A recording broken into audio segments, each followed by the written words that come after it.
Chakshurunmilitam jena tasmai Shri Gurave Namaha. Shri Chaitanya Manobhishtam Stapitam Yena Bhutale Swayam Rupa Kadamayam Yati Swapadantikam Vandeham Shri Guru Shri Juta Parakamalam Shri Guru Vaishnavangscha Shri Rupam Sagrajatam Sahagana Raghunatam Itam Tam Sajivam Sadvaitam Sadvadutam Parijana Saitam Krishna Chaitanya Deva Shri Radha Krishna Paran Sahagana Lalita Shri Vishakam Vitamscha Hey Krishna Karuna Sindho Dinabandho Jagatpate Gopesha Gopika Kanta Hara Kanta Namostate Tapta Kanchana Gaurangi Radhe Vrindavaneshwari Vrishabhanu Sute Devi Pranamami Haripriye Panchakalpa Turubhyascha Kripa Sindhubhyascha Chaitanam Pavanebhyo Vaishnavebhyo Namo Namaha. Shri Krishna Chaitanya Prabhu Nityananda Shri Advaita Giradhar Shri Vasari Gaur Bhaktavinda Hare Krishna Krishna Krishna Hare Hare Hare Rama Rama Rama Hare Hare.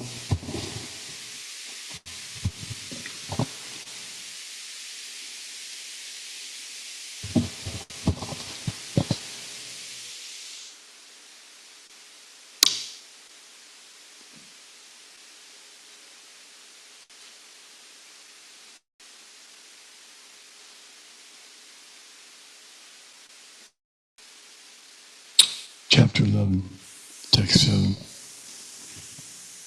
I'll read this together, Sanskrit and English. Yai Kristam Jagat Kritsnam Pashyadya Sacharacharam Mamadehe Gudakesha Yachanya Drashtum Ichasi. Whatever you see, whatever you wish to see, can be seen. Adi.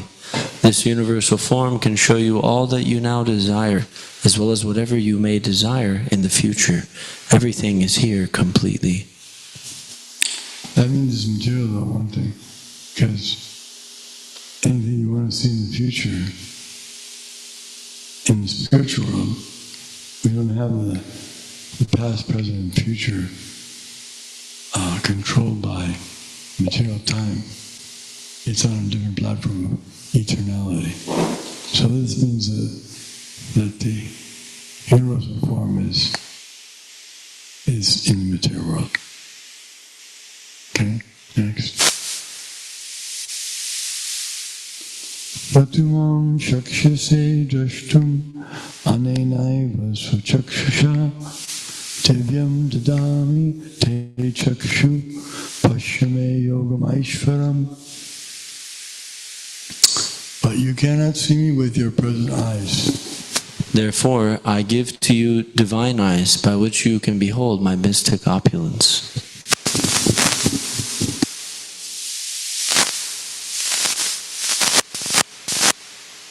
Sanjayavacha evam mukta tato rajan mahayogeshvaro harihi darshayama sapartaya Paramam Rupamaishvaram.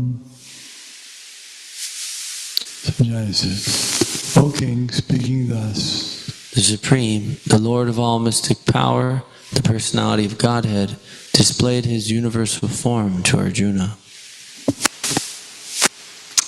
Aneka Vaktra Nayanam, Aneka Dbhuta Darshanam, Aneka Divya Bharanam, Divyane Jitayudam Divyamal Baradharam Divyaganhan Lepanam Sarvaschayamayam Devam Anantam Vishvato Mukam. Arjuna saw in that universal form unlimited mouths and unlimited eyes. It was all wondrous. The form was decorated with divine, dazzling ornaments and arrayed in many garbs. He was garlanded gloriously, and there were many scents smeared over his body. All was magnificent, all expanding, unlimited. This was seen by Arjuna. Devi Surya Sahasrasya Ved Yugapad Uttita Yadi Bhas Vishi Sahasyat Bhasastasya Mahatmanaha. If hundreds of thousands of suns Rose up at once into the sky, they might resemble the effulgence of the Supreme Person in that universal form.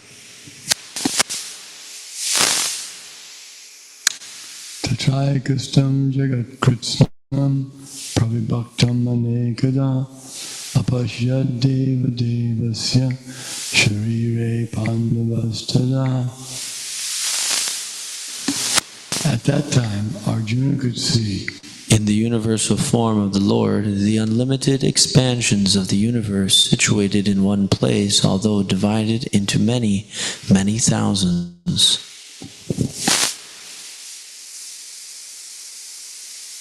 Tasa Vismaya Vishto Vistaroma Dhananjaya Pranamamya Shirasa Devam Kritanjalir Abhashata. Then, bewildered and astonished, His hair standing on end, Arjuna began to pray with folded hands, offering obeisances to the Supreme Lord.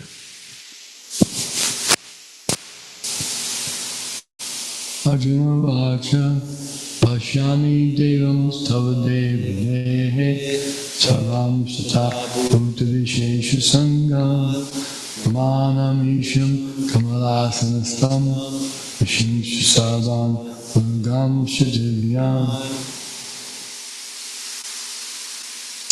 Arjuna said, My dear Lord Krishna, I see assembled together in your body all the demigods and various other living entities.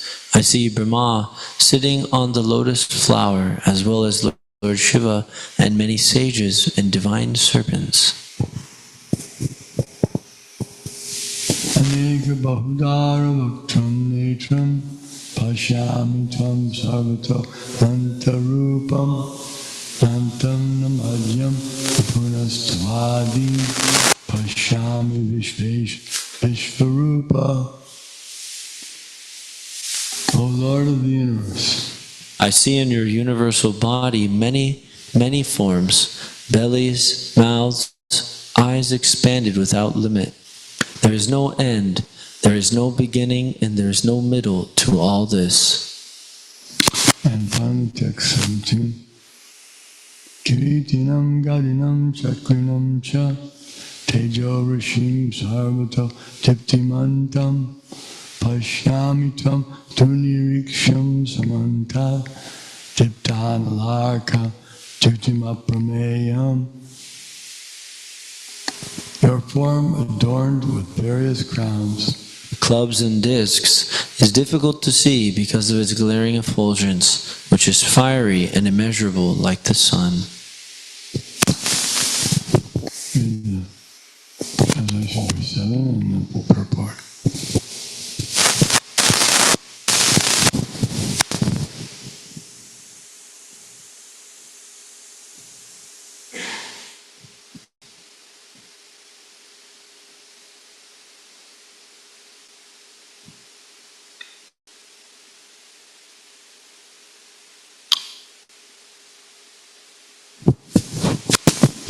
Whatever you wish to see can be seen all at once in this body. This universal form can show you all that you now desire, as well as whatever you may desire in the future. Everything is here completely. Purport. No one can see the entire universe sitting in one place. Even the most advanced scientists cannot see what is going on in other parts of the universe. Krishna gives him the power to see anything he wants to see, past, present, and future. Thus, by the mercy of Krishna, Arjuna is able to see everything.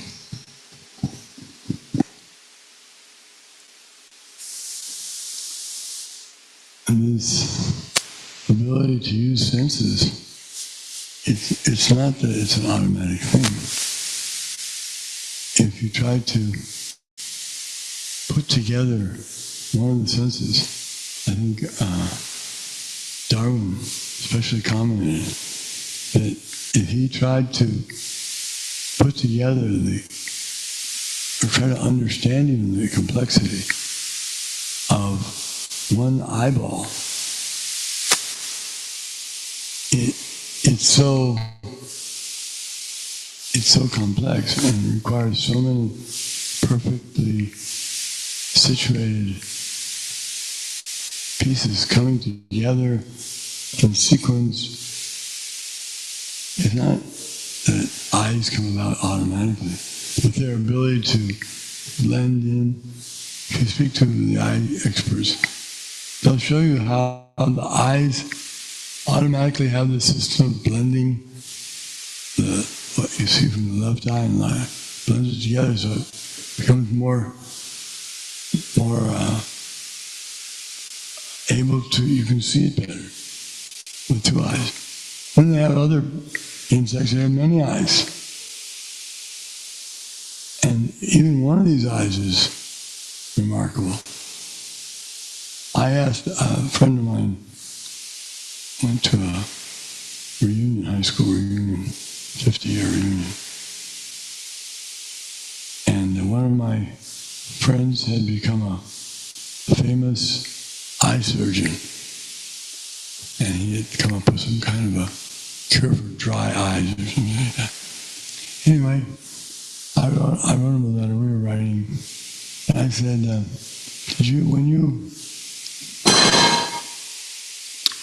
when you were studying the complexity of the eye and working on that, did you ever think how intelligent the person who put this together was?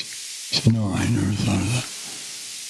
So he was a little humble about it. But actually, it makes everyone humble when you think about one sense, what to speak of millions of senses in different bodies, and all these things are going on. How can this little contraption, how can it see? So these things are unanswerable by the atheists, but they're easily answered by those who are theists, that God has created this and these senses, and He gives us the power to see. He takes away the power to see. He gives us the power to breathe, and He can take it away. All these things are done by His brain. Text 8.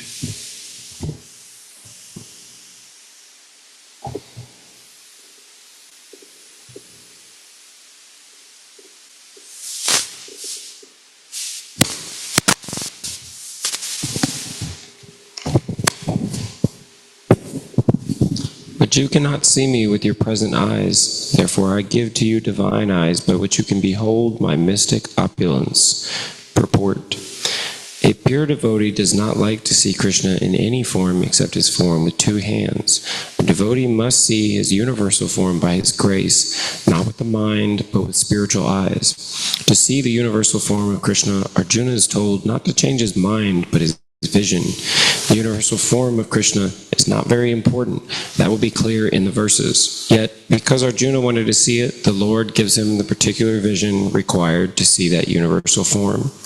Devotees who are correctly situated in a transcendental relationship with Krishna are attracted by loving features, not by a godless display of opulences. The playmates of Krishna, the friends of Krishna, and the parents of Krishna never want Krishna to show his opulences. They are so immersed in pure love that they do not even know that Krishna is the Supreme Personality of Godhead. In their loving exchange, they forget that Krishna is the Supreme Lord. In the Srimad Bhagavatam, it is stated that the boys who play with Krishna are all highly pious souls, and after many, many births, they are able to play with Krishna. Such boys do not know that Krishna is the Supreme Personality of Godhead. They take him as a personal friend. The Supreme Person is considered as the impersonal Brahman by great sages, as the Supreme Personality of Godhead by the devotees, and as a product of this material nature by ordinary men. The fact is that the devotee is not concerned to see the Vishvarupa, the universal form, but Arjuna wanted to see it to substantiate Krishna's statement, so that in the future people could understand that Krishna not only theoretically or philosophically presented himself as the Supreme, but actually presented himself as such to Arjuna. Arjuna must confirm this because Arjuna is the beginning of the parampara system. Those who are actually interested to understand the Supreme Personality of Godhead, Krishna, and who follow in the footsteps of Arjuna, should understand that Krishna not only theoretically presented himself as the Supreme, but actually revealed himself as the Supreme. The Lord gave Arjuna the necessary power to see his universal form because he knew that Arjuna did not particularly want to see it, as we have already explained.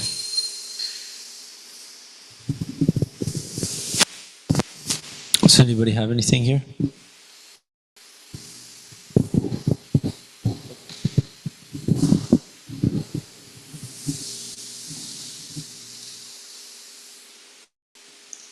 I've asked a little bit of this question to Maharaj before regarding how we have two parampara systems, one starting with Arjuna and the other starting with Brahma.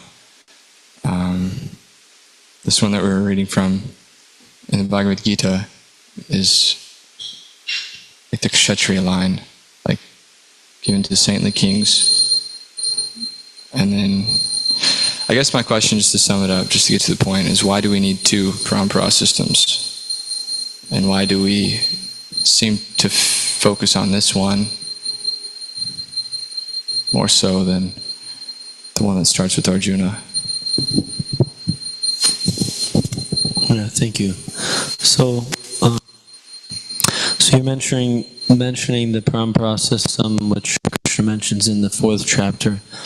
He says that he spoke the science to the sun god, and so forth.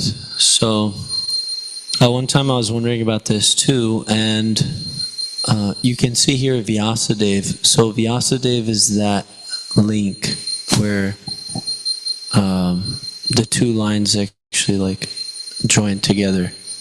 Like here, we're in the line of Arjuna because we're hearing the Bhagavad Gita by the grace of Vyasadeva.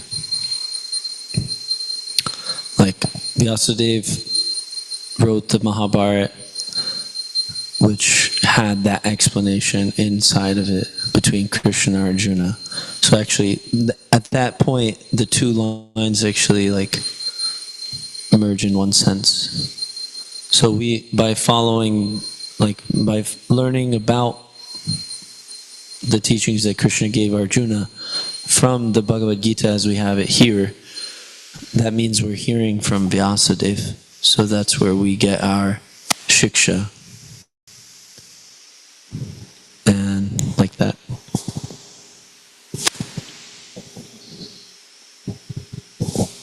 He says something about him speaking the Bhagavad Gita because this information was lost. That's why he's telling Arjuna. But Brahma was still present in the universe, and so was Narad Muni. So it was just lost to this planet specifically?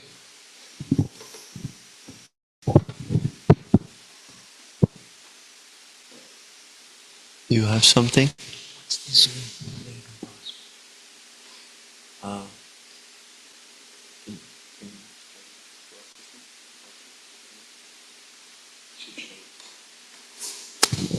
So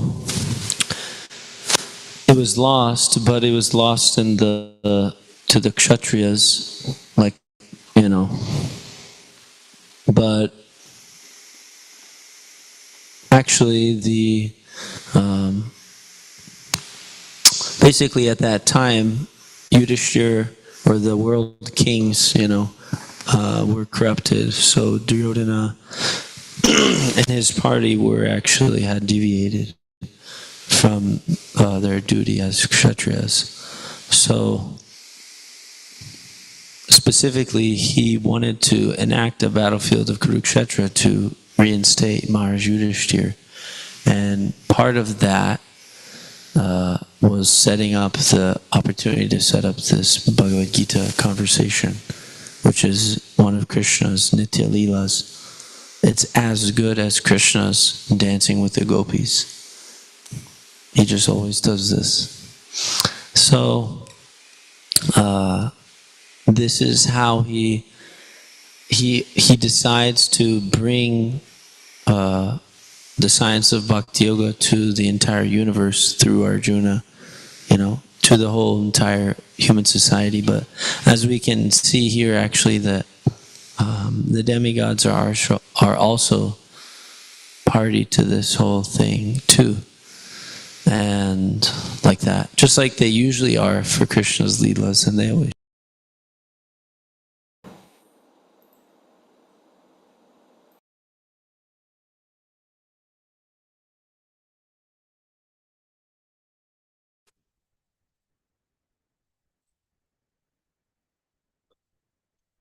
Yeah, it was lost to the Kshatriyas, but actually, like you were saying, Brahma was still on the planet.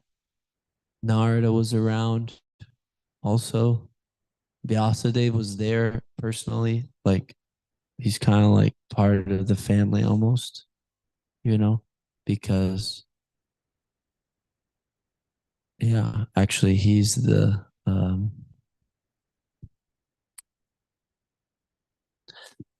They needed somebody to impregnate, so it was Vyasadeva was chosen. So then Vyasadeva was the father of Pandu, Dhritarashtra, and Vidura, isn't it? Krishnendra Prabhu, can you give an echo on this? That something happened and Vyasadeva was chosen to impregnate a queen, and there was different maidservants that got teed up to have a child with Vyasadeva, and then from those 3 different occasions, Vidura, Pandu, and Dhritarashtra were born. He says yes.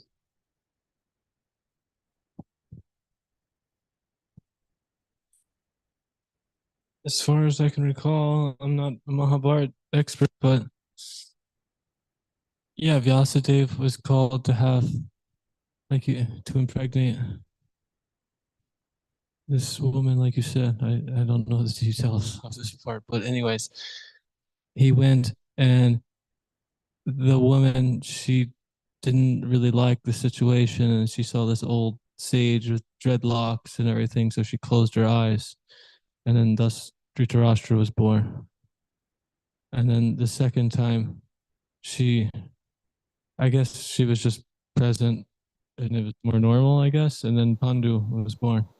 And then the third time, she was like, I really don't want to do this again, so she had a maidservant take her place, and then Vidura was born. There's more details of why that happened, and this, I don't know all the Hare details, Krishna. but that, somebody does. I have a few details. Yeah, the Can you hear me? Mahabharata is named after a great king called Bharat. And he had a son named Shantanu, and Shantanu is the father of Bhishmadev and Vichitravirya. Shantanu had Bhishmadev with Ganga Devi, and he had Vichitravirya with a queen named Satyavati.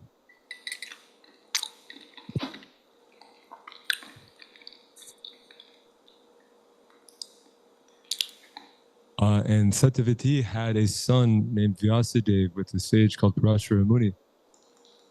In the previous, before she was with Shantanu, and before Shantanu was with her, he was with Ganga Devi. So then there were these three, Bhishmadev, Shantanu, Bhishmadev, Vyasadeva, and Satyavati. Yeah, because, can you hear me? Right, we're ready. Okay. The Vyasadeva was chosen because in the previous age, the age of Dwapara, which they were in at that time, it was allowed for the son, for the brother, younger brother, to impart, to pass the seed on to the wife of his elder brother if the brother was unable to beget. That was called Sutotapatim. It was allowed then. And because Vyasadeva was the eldest son of Satyavati, then he would be qualified to be allowed to take the place of the others, because King Vishittaraya died young before he was able to beget any sons. And so that's why they called Vyasadeva.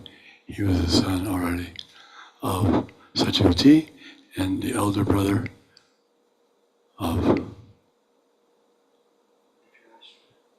he became the father of, as was mentioned. Thank you.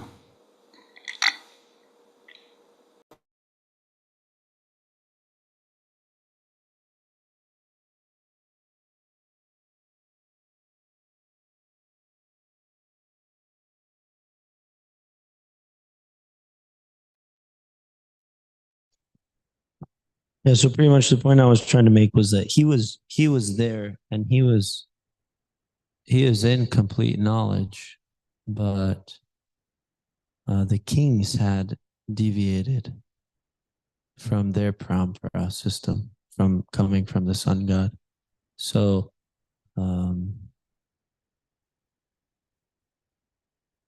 Lord Krishna wanted to reinstate. It wasn't just for the kings, but specifically he wanted to put Mars, you're back on the throne. So, okay. Maybe more can be said about that, about the two paramparas mixing. This has come up before, so there's some more to discuss. Okay, let us go on.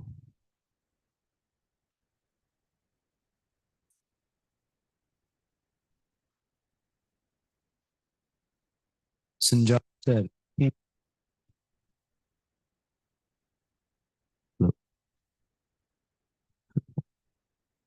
Sanjaya said, O king, speaking thus, the Supreme, the Lord of all mystic power, the personality of Godhead, displayed his universal form to Arjuna. Arjuna saw in that universal form unlimited mouse and unlimited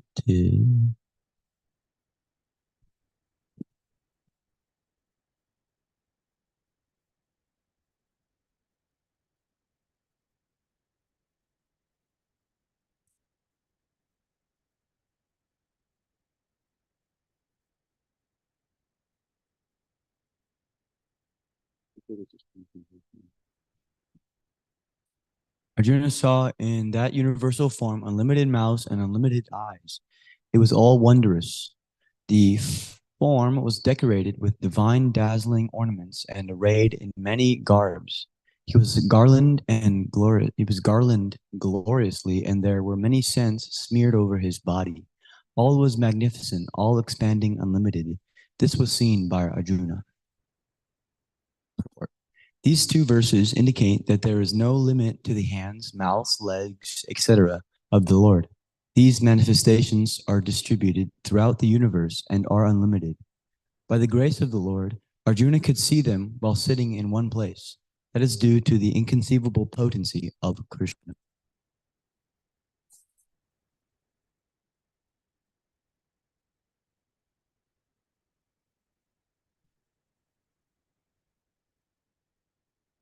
Hundreds of thousands of suns rose up at once into the sky. They might resemble the effulgence of the Supreme Person in that universal form. Purport.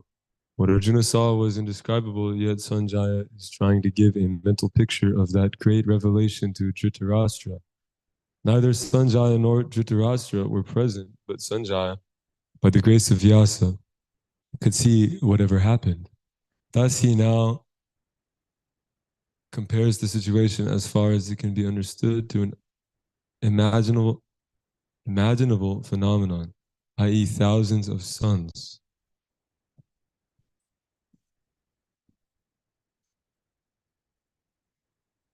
At that time, Arjuna could see in the universal the unlimited expansions of the universe situated in one place, although divided into many, many thousands. Purport. The word tacha there is significant. It indicates that both Arjuna and Krishna were sitting on the chariot when Arjuna saw the universal form. Others on the battlefield could not see this form because Krishna gave the vision only to Arjuna. Arjuna could see in the body of Krishna many thousands of universes. As we learn from Vedic scriptures, there are many universes and many planets. Some of them are made of earth, some are made of gold, some are made of jewels. Some are very great, some are not so great, etc. Sitting on his chariot, Arjuna could see all these universes, but no one could understand what was going on between Arjuna and Krishna.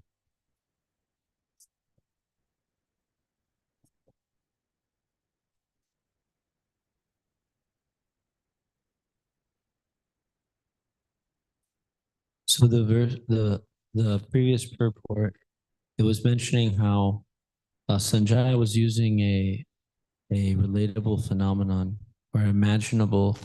I think that's how he says it. Imaginable phenomenon. And this is important because some people say that words are actually material, like the words of the Vedas. They say, well, you're saying lotus feet, or you're saying, the lifter of Govardhan Hill, or so many different things that we say, or moon-like, Ramachandra. So the moon-like Lord Rama. So sometimes people claim that these are just syllables. They're just formed together. It's just actually a material thing. But when the syllables are used to glorify the Supreme Lord, then they're actually transcendental. And it's actually the quality of great persons, great poets like Lord Brahma and Narada, Vyasadeva, so many of the acharyas, they use words and they use imaginable phenomenon to describe the Lord. So, and actually this is the same principle. Some people may say, well, you're reading in English, so this is all actually bogus. It's not Sanskrit. But actually the whole purpose is that persons can understand the glories of the Lord. So Srila Bhaktisiddhanta Saraswati Thakur Prabhupada asked Srila Prabhupada to glorify the Supreme Personality of Godhead, Lord Sri Krishna, in English all over the world. So this language, which actually is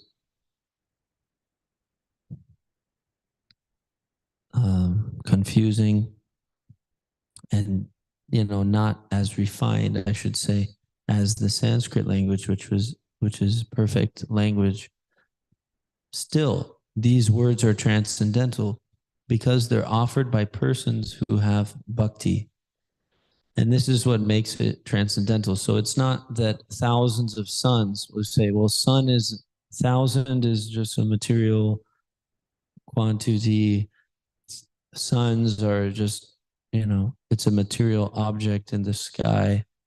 So that's actually just a material thing. But actually it's describing the Supreme Personality of Godhead's universal form.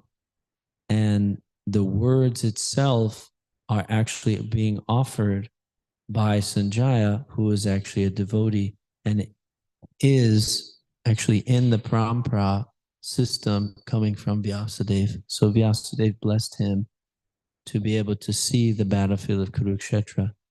And, you can see by the end of the Bhagavad Gita, Sanjaya is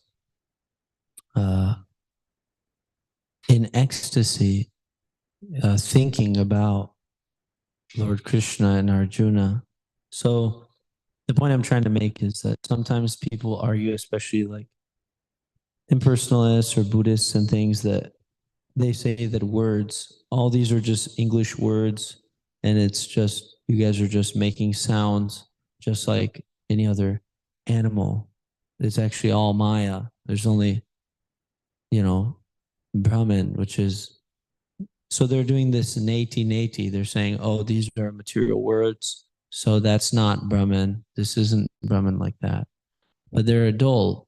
They're dull persons because they can't actually perceive the transcendental quality of the words offered by the devotee to describe the Lord and his different leelas.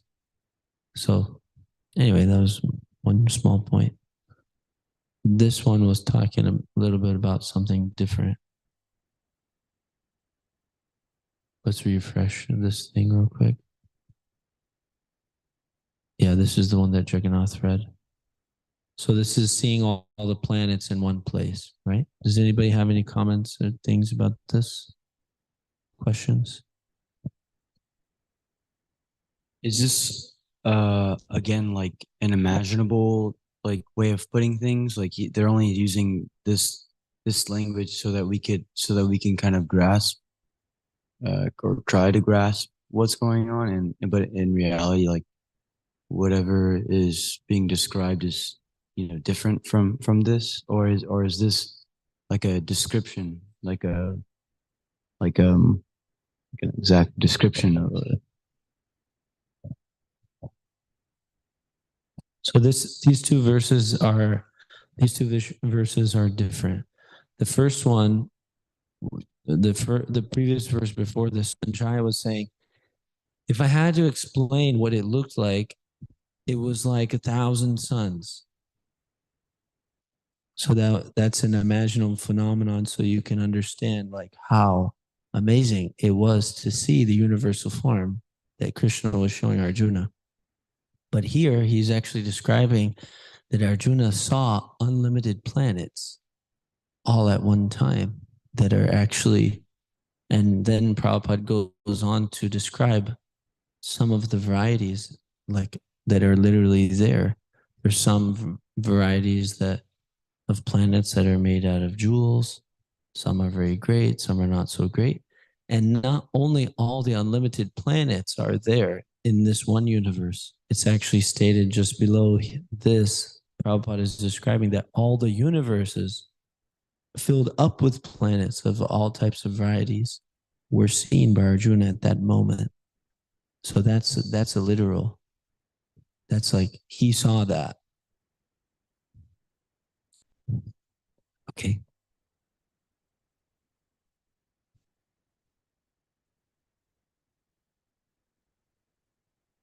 So here we're seeing that the universe is unlimited. There's unlimited planets, and they're divided into many thousands. It's the universes, right, are divided into many thousands. Am I reading that right? They're situated within him, but so my question is, we hear that material creation is 1/4, just a quarter of the spiritual sky. Spiritual world is 3/4. So, but we also hear that it's ever expanding.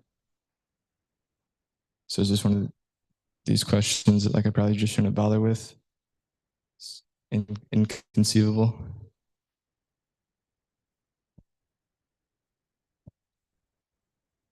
At that time, Arjuna could see in the universal form of the Lord the unlimited expansions of the universe situated in one place, although divided into many thousands.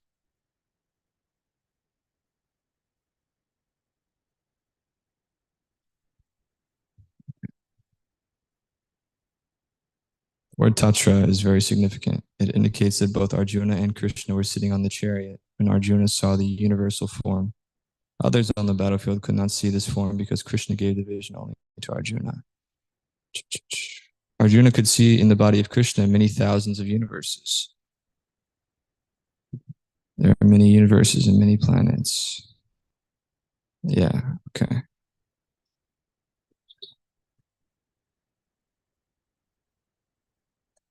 Prabhupada said it the way expansions of the universe situated in one place, although divided into many, many thousands. Which basically means the thousands of universes were simultaneously visible to Arjuna, though differentiated, but in one place.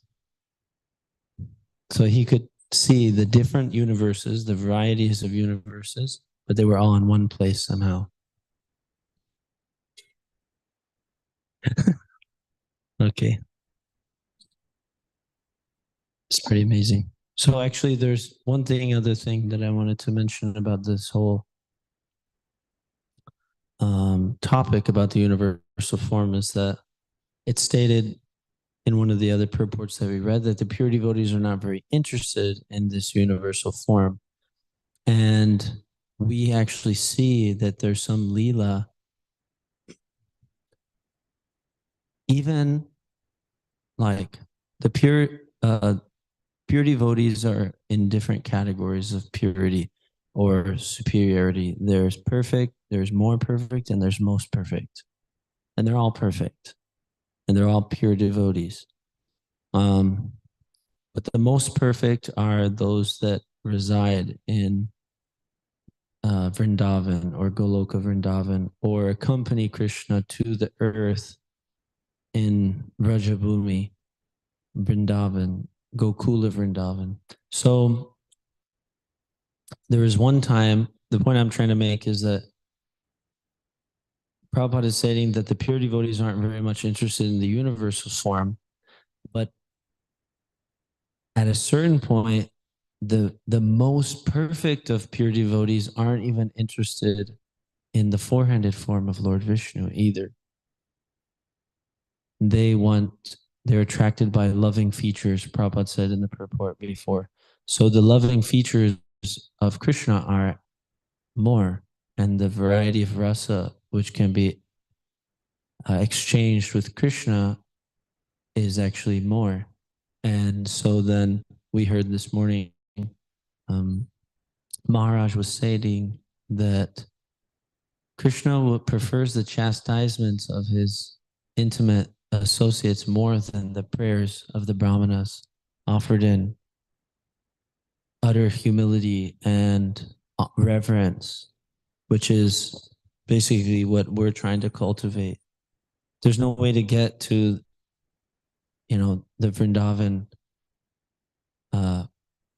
Vraja Prem, where, or this love experienced by the devotees in Vrindavan without first learning to respect the Lord. So like that.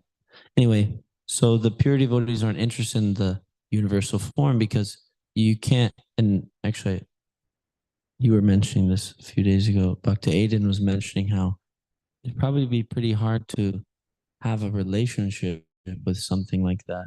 You're just seeing so many planets and faces and like energies, and it's like, how can you have a relationship or love? Just mostly fearful thing. We may have had some visions or strange things happen to us where we saw some place that was not pleasing. Arjuna saw all of it. He saw unlimited quantities. So yes, he soon he will ask Krishna to show him that form which he can associate in a more loving way. Okay, so I think we have maybe 1 or 2 more minutes. Let's hear another text. Then bewildered and astonished, his hair standing on end, Arjuna began to pray with folded hands, offering obeisances to the Supreme Lord. Purport. Once the divine vision is revealed, the relationship between Krishna and Arjuna changes immediately. Before, Krishna and Arjuna had a relationship based on friendship, but here, after the revelation, Arjuna is offering obeisances with great respect, and with folded hands, he is praying to Krishna. He is praising the universal form.